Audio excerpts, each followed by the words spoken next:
向山舉目，詩篇121篇1節。我要向群山舉目，我的幫助從哪裏來呢？親近自然，等我哋嘅靈魂得以更新，與主更加親近。崇山峻嶺不僅係帶俾我哋一種超然嘅感受，更加賦予我哋一種透視嘅力量，有助於去塑造堅強嘅品格。因此有好多偉人同埋先知都係喺山林之中同自然同埋上帝接觸，培養出高超嘅人格同埋宏偉嘅氣魄。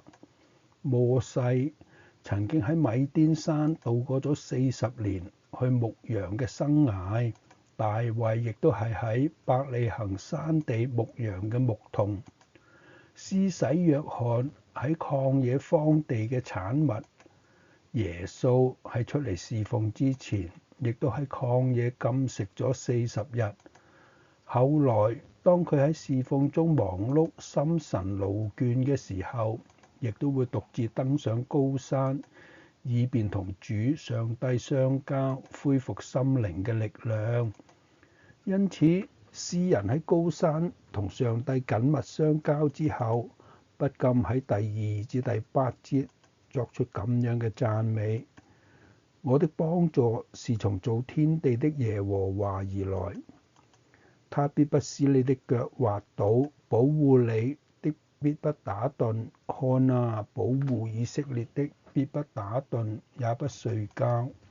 保護你的是耶和華，耶和華在你的右邊蔭庇你，白天太陽必不傷害你，夜裏月亮必不害你。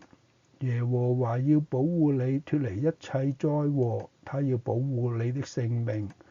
你出你入，耶和華要保護你，從現在直到永遠。崇高嘅高山係一個力量嘅象徵，喺萬般變化中卻屹立不動。因此詩人仰望高山，確信佢嘅幫助係從耶和華而來，心中自然係獲得安慰同埋甦醒。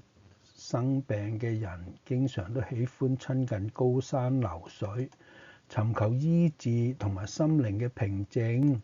呢個唔係冇原因嘅。你現在嘅生命光景係點樣呢？你係咪需要幫助啊？你有冇揾一處寧靜嘅地方，好等你同主嘅靈作更緊密嘅相交呢？佢必保護你脫離一切災禍，並且保護你嘅生命。你出你入，佢都要保護你，從今時直到永遠。阿門。